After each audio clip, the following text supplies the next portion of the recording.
We're grateful for who God is. That list of names given, holy and mighty and all of that, that's just the beginning of things. When Jesus was jousting with the Pharisees, Jesus made it clear to them that when you start talking about me, you're talking about something that surpasses Abraham. Because before Abraham was, he said, my name is I am. In other words, when you open up the book to look at all of the good things that a person can possibly be, mighty and triumphant and awesome and holy, he says that that's just the beginning of it. He had to close the book. Who am I, America? My name is Darrell R. IZARD. I grew up in Hickory, North Carolina, in the projects of Ridgeview. Exactly, the apartment number was 909 South Center Street. I grew up with a single mother who had me and my 3 other siblings. My father was one of the biggest drug dealers in Hickory, North Carolina, him and his twin brother. Because of him slinging and selling drugs, he was incarcerated for most of my life, for about 12 years. So I had to grow up early. Though I was the oldest, but I still had to grow up early and help take care of my siblings and be there for my mom. And growing up early, it made me be who I am today. I experienced bullying from elementary all the way up to my 10th grade year of high school. My mom did the best she could with me and my siblings, had all the good shoes and name brand shoes and clothes. And one day she felt like I was just so ungrateful. And her and my grandma yelled at me and they said, "Why, you seem like you're just very ungrateful. You have everything that anybody could ever ask for. Why are you so ungrateful?" And I immediately just yelled and I said, "You don't understand what I go through at school. The kids are bullying me. They call me names. They pick on the way I talk. They pick on the way I walk." And from there, my mom and my grandma went to the school and they talked to the administrators, and it got better for a little bit, but then eventually it started back again. And it got so bad that I started treating my family bad because of what I was experiencing through school. And my mom sent me off to a group home. But this wasn't an ordinary group home, it was a Christian-based group home where we stayed in church day and night. It was a holiness church that they were a part of. And in this group home is where I found, I would say my calling for ministry, my calling for being an artist and encouraging people. So after about a year, I was able to go home, and I moved in with my great grandmother, who was very sick at the time. So it was very beneficial for not only her, but for me, because I was able to transfer school systems instead of going to the school I was.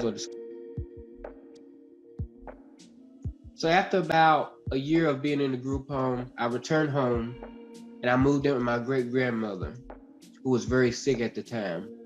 So it was not only beneficial for her, but it was beneficial for me because I was able to move school districts. This school district, it seemed like I should have been there all along. There was no bullying. There was, seemed like the kids had a little bit more, the kids were a little bit more civilized, I would say. So I joined the choir, I joined the band, and got to experience traveling to New York and Disney World and all over singing. It was just like, this is where I needed to be the whole time. So I moved there. It was called Newton Conover High School, where I was there from 10th grade to 12th grade, and still staying with my grandmother, and still dealing with different challenges such as being depressed and ADHD, all these things the doctors kept trying to throw at me. So I had to take medicine and all that stuff. But eventually I was able to overcome all those things with going to therapy and just keeping myself busy. So after high school, I stayed around with my great grandmother for a little bit, and decided what I really wanted to do, what my purpose was. And so I got a little job at Waffle House, and my grandmother bought me a car. And then as I was at Waffle House, I decided that it was time for me to go off, leave Hickory and go off and pursue some things that I felt like I wanted to do. So I ended up at Shaw University in Raleigh, North Carolina, which was my decision, but my mom, she felt like it was too far. She didn't want me to go. In fact, she told me I wasn't going. And I was doing everything I could to make arrangements and get my ride there because my mom didn't want to take me. Eventually, during a counseling session, the counselor talked to my mom and she was like, he needs to experience this. If he doesn't like it, then he can transfer always. So my mom finally decided to let me go, and her and my brothers and my grandma, they all helped me move in. And my first year of college was rough. Just like any freshmen who go off, they've never been off, start partying and hanging downtown a little bit more than I should. And I got in a relationship that kind of ruined me, got me off my focus. So as the term ended, was close coming to an end, I had to be put on academic probation. Well, I was on scholarship at Shaw University. So because I was put on academic probation, I lost my scholarship. And I'm like, man, I can't tell my mom this. What in the world am I going to do? And eventually I just told her, and she's like, well, you got to come home. I'm like, nah, I ain't coming home. I'm just going to take out some student loans. And she said, I'm not signing for no student loans. So I was sitting here trying to figure out how I could take out a student loan without my mom, which wasn't possible. So I lost my scholarship and I had to come back home. And I enrolled in a community college where you go for 2 years and then you can transfer to a university. The people who were over my scholarship told me that if I pulled my GPA up, I can get my scholarship back. So while at this community college, I was doing the best I could to get my GPA up. Then all of a sudden, I get diagnosed with cancer. And this cancer was a type of cancer that my aunt had died of many years ago. And it's crazy because I was dying and I didn't even know it. Just happened to go to the doctor and because I wasn't feeling any aches or pains or anything, but I was losing a lot of weight. And I just felt like it was, I'm just losing weight because the medicine that I was on or something, I didn't really just pay it no attention. So when the doctor told me I had cancer, I just cried and cried and cried on my way home. And I told my mom, and we both cried, and we prayed and we cried. And for about 2 to 3 years, nobody knew except God, myself, the doctors, and my mom. We didn't tell a soul. And it was hard not telling anybody, but I didn't want any pity from anybody. I didn't want anybody to treat me any different. I just wanted to continue to live my life. So while having cancer, I was still in the community college, and I also enrolled in a theology school to get my biblical studies degree. So I'm working 2 jobs, going to 2 different schools, and dealing with cancer at the same time. Just trying to stay busy to keep my mind off of what I was dealing with. So eventually, I finished the community college with a 3.0, and shortly after I finished the biblical studies degree with a 4.0. So they told me that if I got my GPA up to a certain level, I would be able to go back and get my scholarship. So this time I got my scholarship back, but I did not go back to Shaw University. I applied to different schools, UNCG, John C. Smith, Livingstone, all these different colleges. I got accepted to all of them except Wingate that I applied to. Me and my mom went and visiting all these different schools and seeing what was best fit for me. And one of the last schools I got accepted to was Winston-Salem State. And we went and toured it, and just felt like I was at home the moment I walked on the campus. So I chose to go to Winston-Salem State. And at Winston-Salem State, I was then a junior because I transferred those 2 years of college with community college. And my major was business administration, concentration management. And the first year or so, or the first semester, I stayed to myself, just did my studies and stayed in my dorm room. But then as the next semester came, I came out of my shell a little bit more and met some people. Actually, there were some people from Hickory that was there who I connected with. And I started joining clubs, the choir and business club and African American club, all these different things I was joining just to kind of get familiar with the school and what they're all about. So eventually I joined a fraternity, Phi Beta Sigma Fraternity Incorporated, which was something that really helped me develop as a young man, older in my teen years, I would say. So just growing up in school and things, I didn't really have any guy friends or that brotherhood, I guess you would say. So this was something I was looking forward to having, where you have some brothers you can lean on and they can hold you accountable. And that's exactly what they did. We still talk to this day. It was 9 of us. Matter of fact, it was the biggest line we had in 10 years. So it's very exciting to become a part of a brotherhood that it's a lifetime of friendship and relationships. So eventually I go on to my senior year and doing my senior project and all these things. And I lose my great grandfather, which kind of put another damper on me and led me into depression. I didn't only lose him, but I lost a childhood Sunday school teacher from the church I was a part of. I lost my grandfather, who was very inspirational in my life. He was on the radio for about 50 plus years and MC for different gospel artists like Shirley Caesar and Mighty Clouds of Joy, all those different people. And he inspired me to do my gospel music, a lot of my gospel music and writing. So it was very difficult when I got the call that he had passed. I remember getting the call from a friend, actually. My mom and grandma thought it was best not to tell me, let me get through classes or whatever, but somebody had called me and said, sorry for your loss of your grandpa.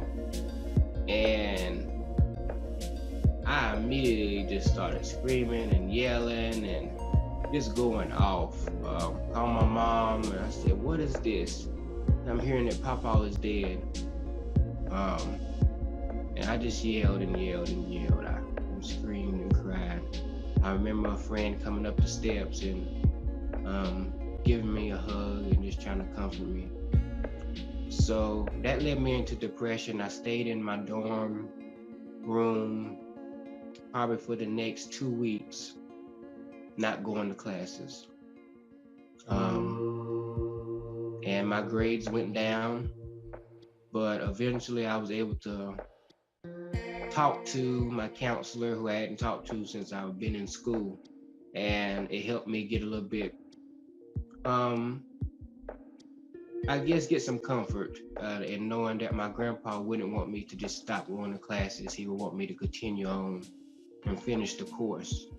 So I got back in the books and doing long night studies and things so I could get my grades up. And eventually I was able to continue and be successful. I ended like in a 1.82, I would say, something like that. And during that, the pandemic came. So I wasn't able to graduate.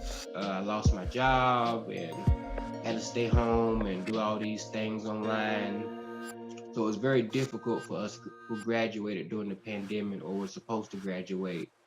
And that led me into depression a little bit as well. And then just trying to find a job right out of school. But during the pandemic, everybody was saying they want a hiring freeze, hiring freeze, hiring freeze. So I had to stay home, go back home and stay home a little bit and get another job at Bojangles just to make some money. And eventually I saw a job on LinkedIn and I applied, which was in Raleigh, North Carolina, as a HR associate, which was kind of what I was doing on the job I lost before the pandemic. And so I moved to Raleigh. My grandma and my mom and my siblings helped me once again to move to Raleigh. And all of a sudden, I moved to Raleigh and I'm on this job, and the pandemic gets worse. And they laid me off. And I'm like, okay, I done moved all the way to Raleigh. And don't know a soul down here. And you're gonna lay me off. And you knew I was moving here. It was very devastating and I did not know what I was going to do. In fact, it was rough. My mom and them, they didn't even know I lost my job. Luckily, I had a little part-time job that was helping me continue to pay my bills or whatever, but barely making it. Then I looked on LinkedIn again and I found another opportunity where I can apply, kind of in the same field. And I applied and I got the job, and still today, I'm still there. It's been an awesome experience. And just while doing all this, I began to start writing, just writing some of the things I went through and how I have overcame different things, the trials and tribulations, many trials and tribulations, the ups and the downs, the losses, the bad relationships, dealing with the cancer at an early age. I thought I would put it all in a book and encourage people that no matter what you go through in life, you can make it.